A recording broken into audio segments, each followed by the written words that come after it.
Welcome to another improv review. I am Chibi Joe, and this is, if you're listening to anything else besides YouTube, this is the Chibi Cast on Apple Podcasts, Google Podcasts, and Spotify under the name the Chibi Cast, CHIBI space CAST, and I am here with another improv movie review. This time it is Toy Story 4, and here we go. So it starts off 9 years in the past, I believe, and essentially it's like a rescue operation of all the toys trying to save RC.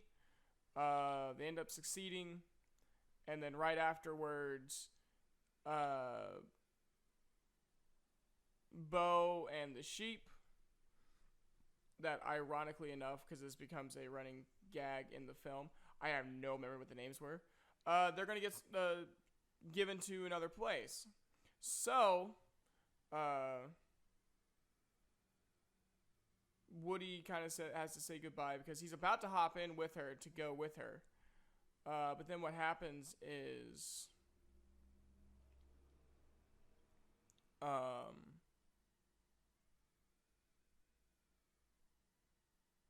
Woody sees Andy, and Andy's like, "Where's Woody? I need Woody." And so he steps back out of the box and goes with Andy. So, travel 9 years in the future. They now are owned by Bonnie. And it's kind of cute because you get to see like the evolution of Andy growing up and then into the end of Toy Story 3 when Andy is playing with Bonnie. And now from the difference between Andy has changed to Bonnie on his boot. So Woody basically starts getting ignored. She starts playing with other toys while Woody is in the closet with some of the other rejected toys. He even like gets his badge detached and given to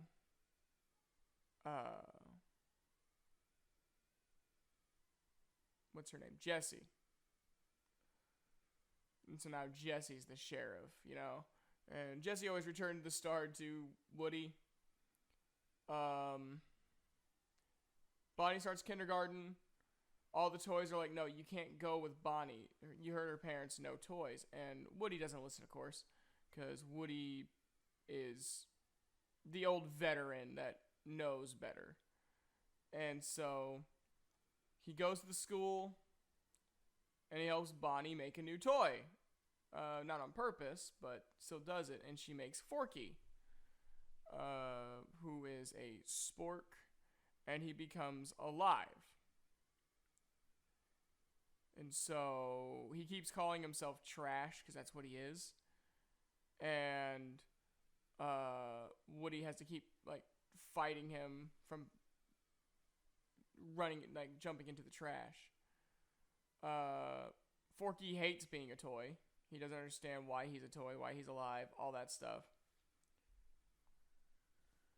And so they keep going. Then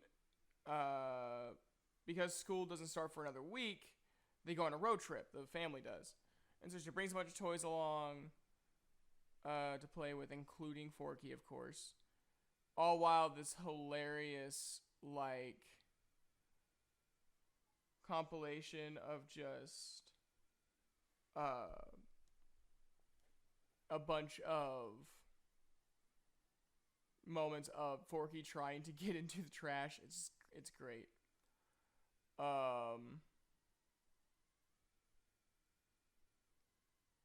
So one evening, Forky just has about enough of it, and he jumps out the window. Woody follows after him after Buzz has a really weird conversation. He's like, "How do you know, like, what to, like, don't you want to switch? I can watch him." And Woody's like, "Nah, the voice in my head would not let me wouldn't let me sleep at night if I allowed anything to happen. And so Buzz is like, what voice? Well, who do you think the voice is? He's like, it's me, my conscious. You know, that little voice that tells you when to do right and wrong? I see. A voice. And like Buzz is like weirdly like reaching for like the string, which becomes another like theme in this movie. And so Buzz presses a button to make his voice go off. And like Woody's like, dude, why are you being so stupid? And that's when Forky jumps out the window. Woody follows after him. Basically says, we'll catch up at the truck stop. So he finds Forky and tries to explain what he is. Like, your favorite toy. Yeah, that's a very important responsibility. You should feel privileged.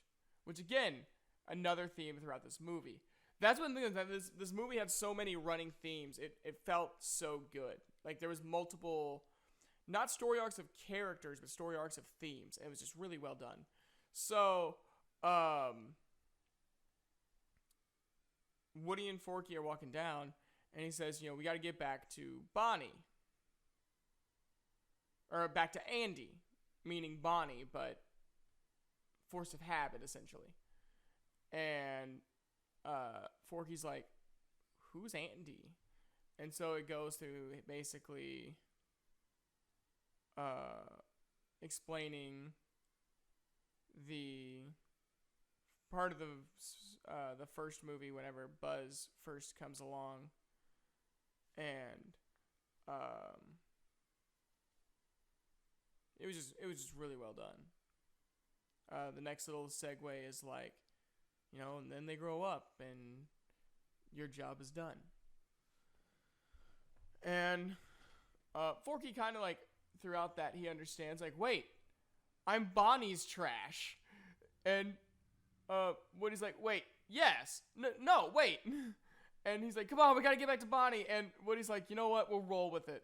So they go to this Carnival / like RV stop for and Woody sees Bo's lamp, but without Bo and the sheep. And so he tries to find Bo, him and Forky. And then they meet, oh, what was her name? Essentially an older doll. She has a broken voice box. So she can't, like, if you press the button, she doesn't say the things correctly. She also has these, like, really creepy puppets. I was very creeped out by them. Like these kind of puppets just kind of freak me out a little bit. So huge chase scene because she's like, oh, Woody, you have one. And I want it. Woody's like, well, you can't have it. I'm someone's toy. And because he still is running on the delusion that Bonnie may play with him at some point. And everyone, you know, when we saw the movie theater, like, everyone knew, like, that's not what's going to happen. You're being delusional. So they escape, Woody escapes. Forky is captured. And so Woody's running around trying to get help, meets up with Bo through various means. Bo is basically a quote-unquote lost toy, which is seen as, to Woody, seen as negative because, you know, he's old-fashioned. To Bo, she thinks that Woody's a lost toy, which is great. That means they can be together again. So, it is very different. Not that they expected. There's also this one G.I. Joe who keeps on trying to get a high five from people and is just constantly rejected. What was really funny is we were in the movie theater watching it and everyone went like, oh, like whenever he was rejected.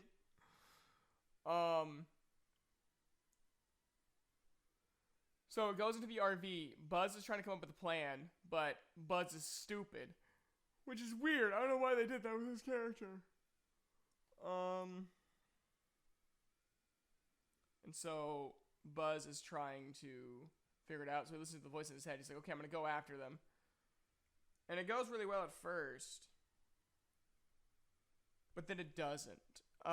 He ends up somehow getting captured and put on one of those like prize games where he meets the chicken and bunny characters.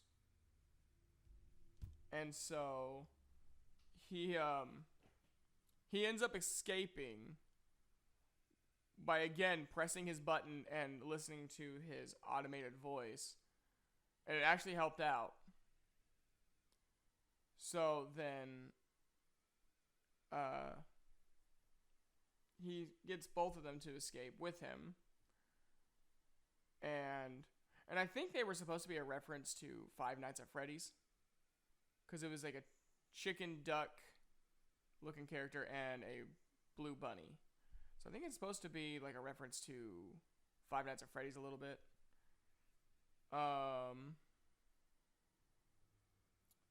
So like we go back to Bo and Woody, and while they're traveling to the antique shop, they meet up with Buzz. Oh, wait, no. There's a little, was it a little bit more? No. How did this go? Anyways, they meet up with Buzz somehow. And,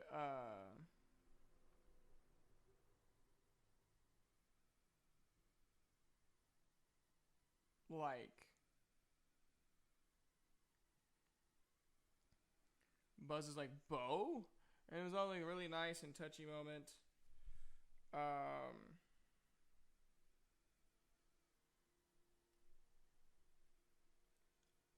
trying to think.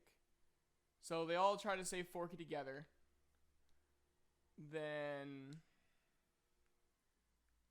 so they try it. Doesn't work. Bo loses her sheep because the sheep attached themselves to a puppet's buttocks.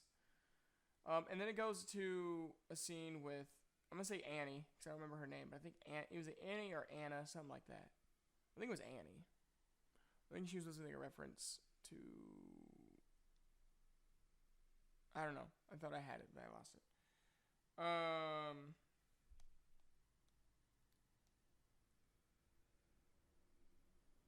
Give me a second here. All right. So, like,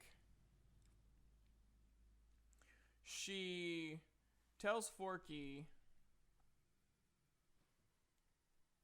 that she just wants to be owned by a kid. She wants to have the chance to have what Woody had. My pop filter fell, but I'm still rolling with it. This is professionalism. So, she shows him the storybook. And then this girl named Harmony comes in. Harmony is also the girl that helped Woody escape. Inadvertently, of course. So, she goes out, and Annie is like practicing tea time with her in this glass. And it's really sad and kind of creepy that this is going on. And Forky feels bad for her. And she's like, well, tell me all about Woody. She wants to know so she can manipulate him. But Forky, being innocent and, practically a newborn, he doesn't see it that way.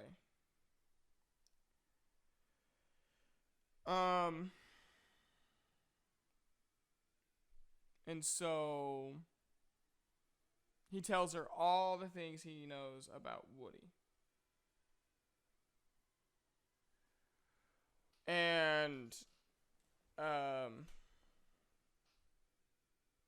so they go and so back to the crew, the rescue crew. They're trying to save the sheep and the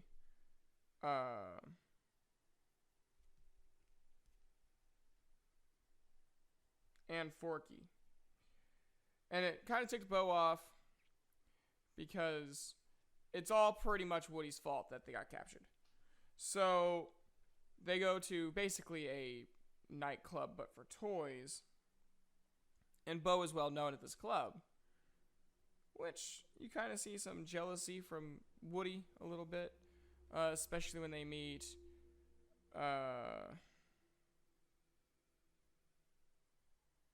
Canadian guy, Jacques. I don't remember his... Jacques Kaboom, I think it was. That's what I'm going to call him anyways. So, Jacques Kaboom has a lot of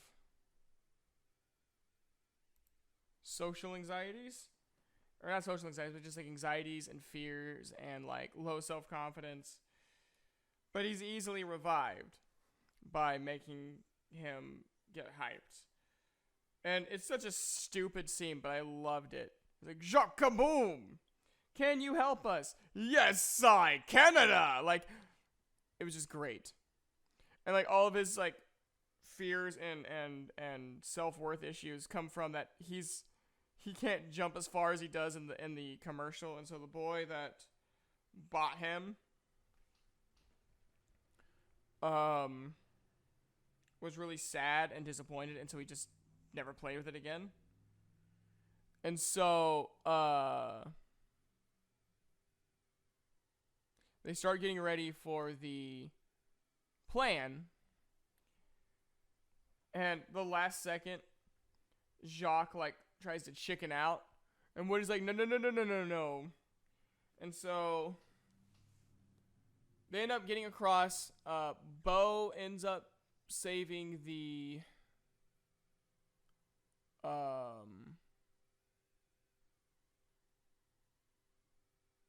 I forgot one little scene. So the other group, which is this little police officer, and the bunny, Buzz Lightyear, and then the bunny and the chicken. And so what happens is, the bunny and the chicken are trying to come up with plans, but they're like terrible plans of like attacking the old lady, including one where it was like she went back home, she was asleep, right? Like she drank some wine, relaxed, and she was going to bed, and then they attacked her. Like it was so stupid, but again, I loved it. Anyways, they got the key, and like Woody asked, like, really, where did you have to get the key? And Buzz is like, it was really, really hard. Like, I never want to do it again. And it was literally just the lady put the key right in front of them. And so I think that was a good way of trying to speed up the movie a little bit. Like, not make the movie so slow. And,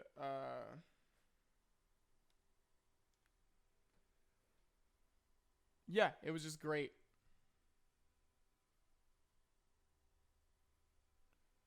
And so, like, they save Bo's sheep, but they get damaged. And so they're outside, and Woody wants to try again. And everyone's like, you're stupid. And it just goes on and on and on. Everyone ends up leaving Woody. Woody ends up saving Forky.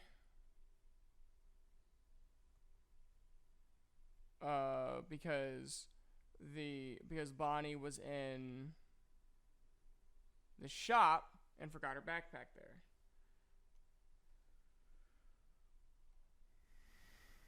And so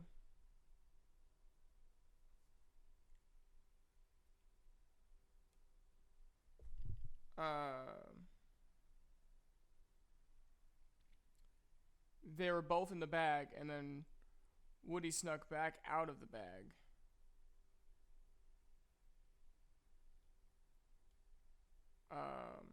Woody ended up giving his voice box to Annie. Because he kind of has this idea of... He's trying to get this idea that he's not going to be played with anyways, so there's no point. And so, Woody gives the voice box in exchange for Forky and all that stuff. And so... what happens is everyone's going back to save Woody. And Woody has this idea of get everyone to meet me at the carousel. And so right before they leave, Woody and Forky, which then Woody doesn't, Annie tries to get the attention of Harmony, and Harmony looks at her, and you see this little glowing eyes, and the store owner's her grandma, and she's like, oh, well, you can take that toy if you want, and Harmony says no and throws her into a box, which was devastating. And I kind of got the idea that she was going to go insane, like full on, as the anime term goes, yandere. But she didn't. She just became like super depressed. And Woody basically says, there's other kids out there.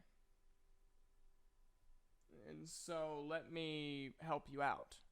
And so she does. And so they end up all escaping because Woody was going to try to basically present her to Bonnie. What happened instead was that there was this girl that was lost at the fair. And Annie went to her instead. And it was really, really good. Really touching scene, because the girl's like, oh, you're lost too? Don't worry, I'll protect you. And it was really cute. It was just a cute scene. There was a lot of cute scenes in this movie. And so goes back to the RV. The toys are literally screwing everything over for them, including the donkey who keeps on wanting the dad to be sent to prison. It was a really adult joke to be in this movie. And, like, when they finally stop, there's, like, a small police force chasing them. And, the donkey's like, he's definitely going to jail. It was funny, but I was like, this was really weird to have in a Toy Story movie. So,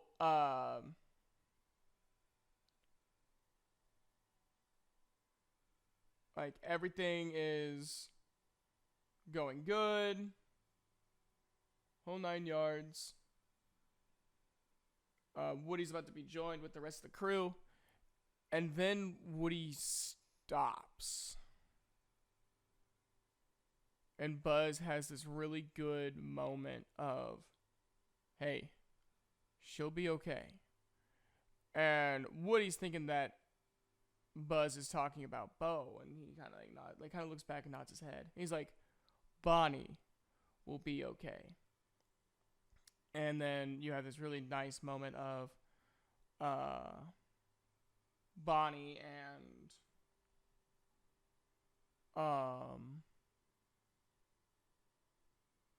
Woody like embracing, and it was just really, really good scene. Woody and her on top of the carousel getting the most amazing view, as Bo put it earlier in the movie. And it goes in, and they're like, where's Woody? And they're like, Woody will be fine. Woody, I think, will be just fine. And someone's like, is Woody a lost toy now? Like, I think it was Jesse. He's like, Woody's a lost toy now? And Buzz is like, he's not lost. He's right where he needs to be. And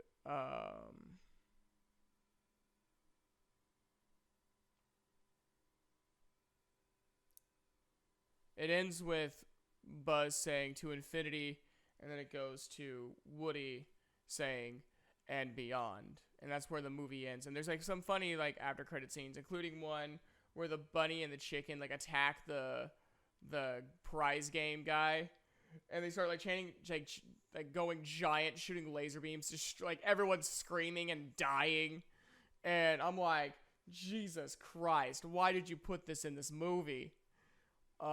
Great movie, and I hope it's the last Toy Story because it ended on such a high note. Woody is like the old veteran that finally comes to terms that things change and that maybe he should change along with it. And it's beautiful. There's great funny scenes like when Buzz leaves Woody, when Woody tries to save Forky again. Buzz is pressing the buttons. He's wanting to help Woody so bad, but he's pressing the buttons because that's his voice. And so it just keeps telling him that he needs to leave. And so he leaves. He's like, thanks, voice, you jerk. Like, it's just a great movie, and I recommend seeing it if you guys get the chance, if you haven't seen it yet. Again, that's all we got today, so please, if you like to do a comment, like, and subscribe. And guys, we're also on Spotify, Apple Podcasts, and Google Podcasts under the ChibiCast, CHIBI, space CAST. And guys, have an awesome day and a good night.